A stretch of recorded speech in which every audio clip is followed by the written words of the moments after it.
Hey YouTube, it's ICU and welcome to the 31st episode of Best Tech Info and Rumors. To start off, I want to talk about Apple and the new firmwares that they released. So they did release iOS 4.3.5 for GSM iPhone users as well as iPod Touch and iPad users. They also released iOS 4.2.10 to Verizon iPhone or CDMA iPhone users. And the only reason that they actually released this new firmware is so that they could address a security issue. Now, this is another security issue even after the Jailbreak Me PDF based exploit that they fixed in 4.3.4. Now, if you are actually on iOS 4.3.4, then it would be a good idea to upgrade to 4.3.5 because then your device will be fully secure and you can still jailbreak. However, if you're on iOS 4.3.3 and you want to keep your untethered jailbreak, then I highly recommend staying on 4.3.3 because as of now, that is the most current firmware that has an untethered jailbreak.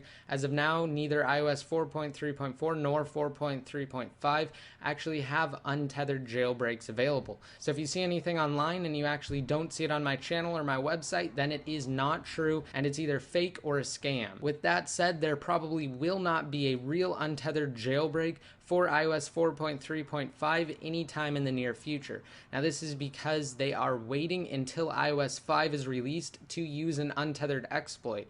So they do not want to waste it on basically a pointless firmware because, again, this just fixes minor issues. This doesn't fix anything big. The other day, it was actually discovered in iOS 5 Beta 4 that there is a new use cellular data toggle for iPod Touch users. So now this could be an accident by Apple or it could be a hint at what's to come in the future. And this is probably the strongest and most compelling evidence that is available right now that suggests there will be a 3G capable iPod Touch sometime in the near future. Now, moving on to two good pieces of news about the iPhone 5. First of all, it appears that Apple is increasing the number of employees across US Apple stores to assist in the launch of the iPhone 5. Now, it has been speculated that the iPhone 5 will be released sometime this fall, and there have been numerous reports by dozens of analysts suggesting that it will be sometime this September, and it looks like we have another report to back that up. According to BGR, they have a source that does work at AT&T that has inside information,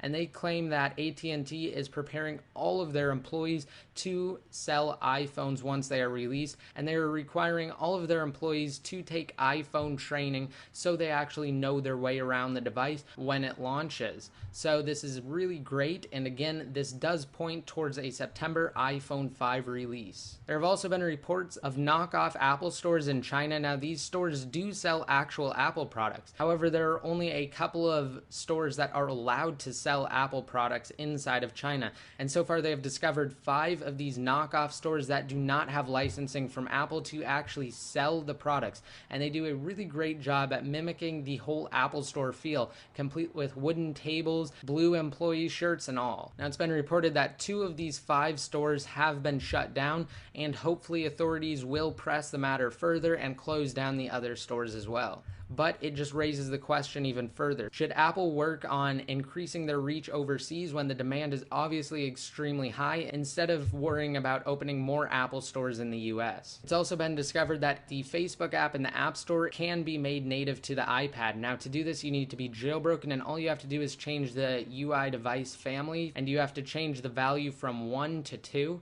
and then basically it makes it iPad enabled. However, Facebook found out about this and they basically shut it down. So if you try and connect once you have enabled that native iPad app, then it will just fail. And there's basically no way to get around it because even if you do log in, key services will not work properly. But again, this hints at a brighter future for the iPad because this does mean that Facebook is at least testing the iPad's capabilities and trying to see whether or not it's worthy for a native Facebook app. Also, if you guys didn't catch my iOS 5 Beta 4 jailbreak video, I will have that down below in the more info. And to wrap things up, Apple actually did release a new commercial that demonstrates more of the iPad's amazing capabilities. So you guys should definitely check that out if you're thinking about buying an iPad. And again, links to everything I talked about in today's episode will be down below in the more info.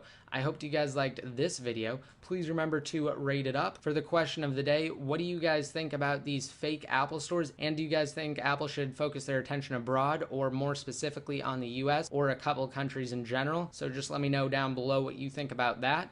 And be sure to hit that subscribe button if you guys want to be updated every time I release a new video. Also, I will have links to my Facebook page and Twitter accounts down below in the more info. Be sure to like my Facebook page and follow my Twitter accounts to be updated more often. Until next time, this is ICU, signing out.